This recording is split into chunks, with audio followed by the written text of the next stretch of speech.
안녕하세요. 롤루맘입니다. 재판 이야기 이제 조금씩 제가 해나가려고 하는데요. 제가 미국에서 이제 한 20여 년 살면서 나름 열심히 살아왔었어요. 그런데 이 사기꾼 가족들 만나고 그리고 제가 사람을 뭐 믿기도 했지만 미국의 허술한 그 민사소송으로 인해서 엄청난 재산 손실도 받고요. 사기꾼들이 사기로 인해서 제가 소송에서 이겼음에도 불구하고 법적 구속력이 없다는 거예요. 단지 그냥 사기 소송에서 이겼다는 거.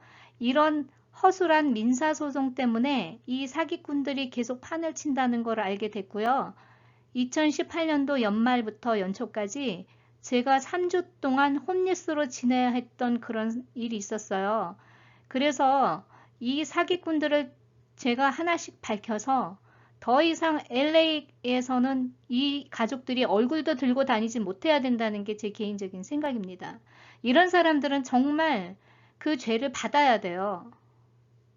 그래서 제가 그 이야기를 앞으로 하나씩 해가려고 그러는데 제가 간단하게 이야기 오늘 좀 나눠볼게요. 가볍게. 그리고 점점 제가 더 디테일하게 이야기들을 나누면서 변호사들이 얼마나 우리에게 장난질을 하는지, 사기꾼들이 어떻게 우리한테 사기를 칠 수 있는지 이 허술한 미국 시스템을 제가 한번 낱낱이 공개하고자 합니다. 그래서 계속 구독해 주세요.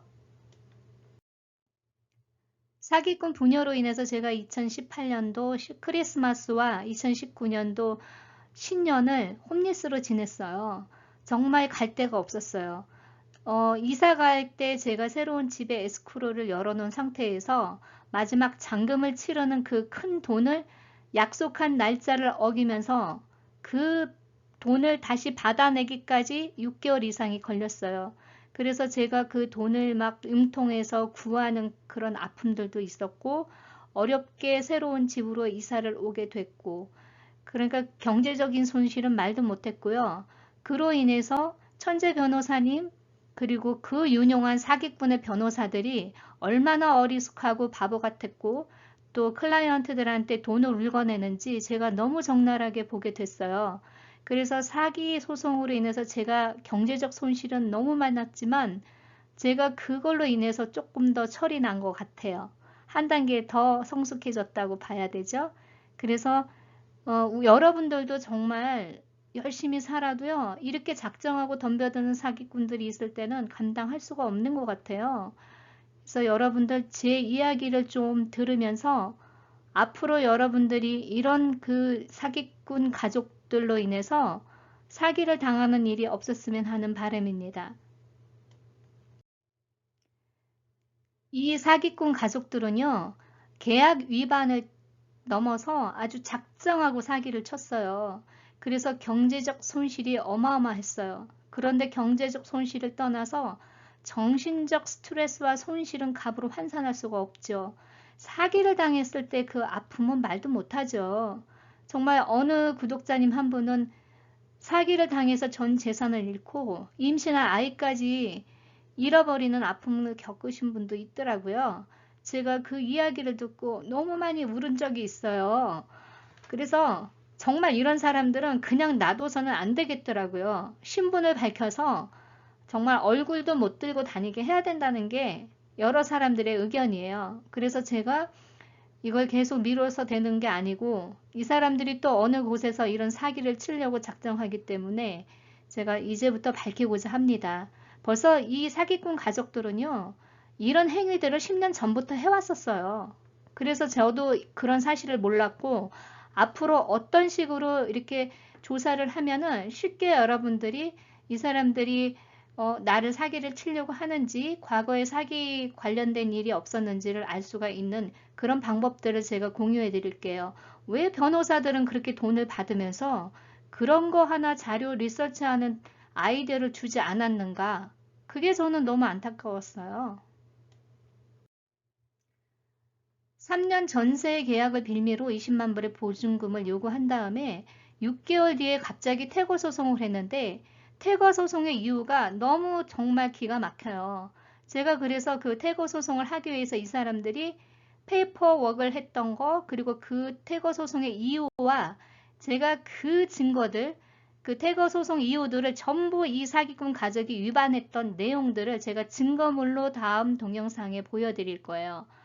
그래서 제가 실제로 경제적 손실을요, 10만 불 이상이었어요. 그런데 정신적 손실은 100만 불 이상이죠. 제가 열심히 살아왔는데 한순간에 제가 바보가 돼버린 거예요. 그리고 재산 손실로 인해서 너무 힘들었었어요. 그런데 나중에 그 갚아야 되는 돈도 갚지 않고 끝까지 버텼어요, 이 사람들이. 그런데 민사소송이라는 게요, 그 돈을 받기 위해서 질질질 사건을 끌고 가면요, 변호사가 또 뜯어먹어요. 그래서 저의 천재 변호사도 문제였지만 상대측 변호사도 장난질한 거를 제가 너무 알게 됐어요. 그래서 제가 재판을 더 포기할 수 없었던 이유 중에 하나였어요. 민사소송은요, 어느 쪽이 승소하든 출혈이 많아요. 그래서 제가 재판을 해보니까 미국에서는 되도록 재판을 할 일을 만들지 않는 게 가장 현명한 것 같아요. 그래서 여러분들 소송을 준비하신다면 제 재판 이야기들을 좀 다 보시고 좀 참고하셨으면 좋겠습니다. 저는 원고로서 천재 변호사를 선임했고 피고는 즉 사기꾼들은 유능한 젊은 변호사를 선임했어요. 수임료는 더블이에요. 저는 더블을 더 페이했어요. 하지만 열심히 일할 것 같은 그 둘 변호사들이요, 의뢰인에게 눈덩이처럼 수임료만 불리는 장난질하는 비도덕적인 변호사들이었어요. 그래서 사기꾼들은 마치 자기가 조금 싼 변호사를 써서 자기들을 위해서 잘 싸워줬다고 생각할 수도 있는데 저는 그들이 어떤 식으로 장난질하는지를 너무 적나라하게 알게 되었어요.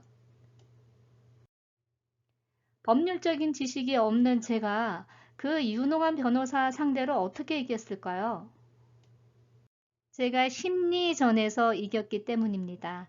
어떻게 제가 심리전에서 이겼는지 여러분들 재밌는 재판 이야기 나중에 같이 한번 나눠보겠습니다. 저렴하고 유능한 변호사를 고용했다고 사기꾼 가족들이 좋아했을까요? 재판 과정 중 힘들었던 부분은 같은 한인들끼리 사기 소송을 한다는 것이었어요. 너무 부끄러웠어요. 앞으로 재판 과정을 통해 어떻게 유능한 변호사를 상대로 이겼는지 공유하고자 합니다. 사기 및 사칭 소송에서 진 사기꾼들 가족도 제가 공개하고자 합니다. 사기꾼 홍성호 72세 S대를 나온 기자 출신이고요. 그의 아내 홍경희 63세 역시 기자 출신입니다. 사기꾼 아내초 42세 비디오 가게를 운영하고요. 세리토스에서 거주하고 있어요. 제가 이들이 어떻게 저에게 사기를 쳤는지 그 서류 같은 거 정말 너무 어이없는 그런 자료들이 많아요. 그래서 제가 그거를요, 하나씩 하나씩 밝힐 예정입니다. 이들이 입만 벌렸다면 뻥을 치고요. 입만 벌렸다면 거짓말을 하고 사람을 모함하고요. 증거가 있는데도 불구하고 억지를 부리고요. 정말 감당할 수 없을 만큼 비인간적인 사람들이에요. 사기 소송에서 졌음에도 불구하고 이들은 분명히 또 자기들을 변호하기 위해서 거짓말을 하고 다닐 거예요. 그리고 또 다른 사람을 사기치려고 또 헌팅을 할 거예요. 그래서 이들의 그 사기 행각이 이제는 멈춰져야 한다는 게 제 생각입니다. 실체가 없거나 망하는 비즈니스를 비전이 있다고 상습적으로 광고하며 신분이 필요한 사람들을 유인했던 걸로 보여요. 물론 저는 신분하고는 상관이 없지만 이렇게 사람들을 현혹해서 신분 문제가 걸리면 나중에는 이제 그걸 빌미로 이용해 먹으려고 했던 걸로 보입니다. 이게 일부 광고인데 2013년 5월의 광고인데요. 꼭 이 사람 하는 거는 미국 창업, 미국 투자, 이투비자 이런 식으로 광고를 내요. 그런데 이 식당이 몇 달 뒤에 망했어요. 그래서 결국 문 닫았어요. 그러니까 이런 식으로 팔아먹는 거예요. 제가 계약을 하고 입주한 뒤에 6개월이 지나서부터 이런 광고를 하기 시작했어요. 그러면서 신분이 필요한 사람들을 계속 찾고 있었어요. 그러니까 제가 만약에 신분이 안 됐다면 얼마나 저를 더 이용해 먹으려고 했겠어요. 그래서 이 사람들이 계속해서 노리는 거는 취업 비자가 필요한 사람들이었던 거예요. 근데 저도 재판을 준비하면서 자료 조사를 하다가 알게 된 거고 그 전에는 이런 일이 있을 거라고 상상도 못 했어요. 그래서 지금 이 광고 같은 경우는 양봉장 운영할 사람을 찾았잖아요. 이게 투자 이민자를 찾은 거예요. 그러면서 뭐 30만 불 투자 유치하게끔. 근데 이게 허접한 가정집밖에 안 되고요. 이 5마일 반경 이후는 풀 한 폭이 없는 사막 지역이에요. 그러면서 여기가 마치 양봉이 될 거라고 광고했던 거예요. 지금 여기도 마찬가지로 신분이 필요한 사람, 농업, 졸업생들 찾아가지고 뭐 커미션제로 나눌 것 같이 얘기하고요. 여기 밑에도 보면은 새 주택이 공사 중이래요. 제가 이사 나올 때까지 흙도 안 펐어요. 그러니까 건물은 아예 짓지도 않았는데 건물 지어지고 있고 완공이 곧 앞에 두고 있다. 이런 식으로 광고를 해댔어요. 완전 진짜 거짓말쟁이들이에요. 그러면서 이런 경우는 왜 또 모집하느냐? 농업 관련된 기술자를 데려와서 신분 얘기해놓고는 자기들이 신분을 낼 수 있는 게 아니라 가정집에서 어떻게 E2 비자가 발급이 되겠어요? 그래놓고 신분에 얽혀 있으면 이제 그 사람을 이용해 먹는 거죠. 봉급 안 주고. 그렇게 하려고 했던 거예요, 이 사람들이. 근데 제가 이제 지금까지 이런 광고 몇 개만 보여주는데 제가 수집한 광고들이 수십 개예요. 그래서 제가 앞으로 하나씩 하나씩 밝힐 거예요. 왜냐면 이 사기꾼 가족들의 인척이나 사기꾼들이 분명히 제가 자기들의 신분을 노출시키는 것을 막기 위해서 굉장히 비방하는 댓글들을 달을 것이고요.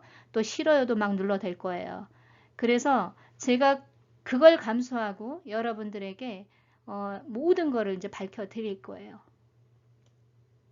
같은 민족을 사기치는 사람들은요, 반드시 그 대가를 치러야 된다는 게 제 생각입니다.